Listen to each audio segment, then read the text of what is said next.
If interest rates hold steady, what would this mean for you and your family? If they're expected to go up yet again, should you jump on a loan as soon as possible?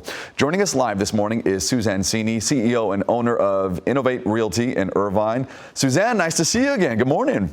Great seeing you. Good morning. Oh, we got a lot to talk about today. Can you put this all into perspective for us? If interest rates stay put this month, what's the big picture for consumers at this point?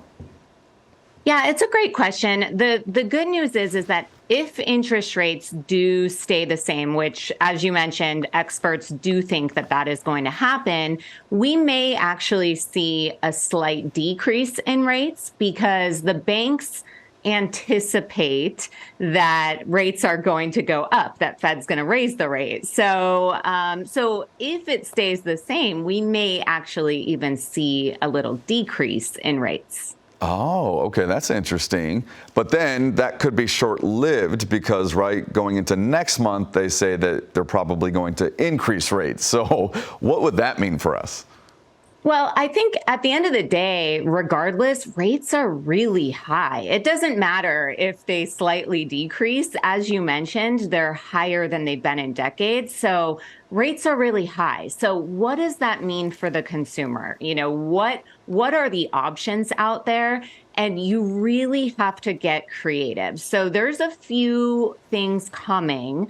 I'm sure you remember the California Dream program that came out last year and was out in 9 days of all of the funds from the government for down payment assistance. That is said to be coming back March of next year. So they will be providing some down payment assistance to first-time homebuyers. So that's the first thing.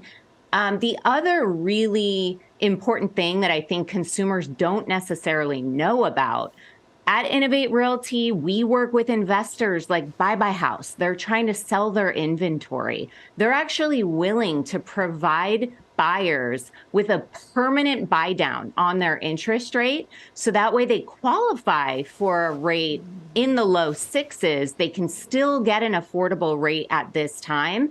It's just sometimes you've got to be a little bit more creative. Oh, I didn't know about that. That's interesting. Okay, so you really have to do your research if you're maybe in the market for buying a home. Yeah, we've talked about the 2-1 buy down before where, you know, the interest rate will be lower for 2 years. The problem with that is the affordability. You still have to qualify at that higher interest rate in order to, you know, afford that program. With a permanent buy down, you'll see more and more of this, Tony. With a permanent buy down, that's going to be for the life of the loan. So if you can get in a permanent buy down situation, get the rate lower at this time before when interest rates go down again, you and I both know it's going to be a mad dash. The home values are going to skyrocket again. So if you can have that option of a permanent buy down now, get a rate in the sixes, lock it in, and then, you know, lock in that lower home value, home price now as well. Okay, that's good to know. So now would be the time if you qualify for something like that. That's the key there is qualifying. Yeah, you got to chat with your lender. You have to work with a good agent. And not everyone is offering the permanent buy down. Not all sellers are offering a credit for that. The sellers that we work with are, and ask, you know, if you are working with an agent and you are in the market, I mean, it does not hurt to request that on your offer. Ask the seller to pay to lower your interest rate. Okay, there's a couple of other things going on. Student loan borrowers are resuming their payments, and the federal government still needs to reach a funding agreement, so the economy could be shut down yet again. How does this all play a role when we're talking about waiting for these interest rate results? You know, not just that, Tony. We've experienced something in California, as you know, with insurance. So a lot of insurance companies have dropped in California, big insurance companies.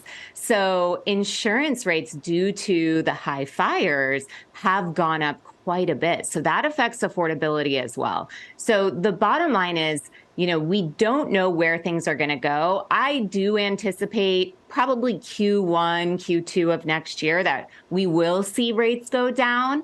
But, no one really knows. So whatever you can do in this time, it's important to consult with an expert and see how you can get in there and what you can afford to purchase a home.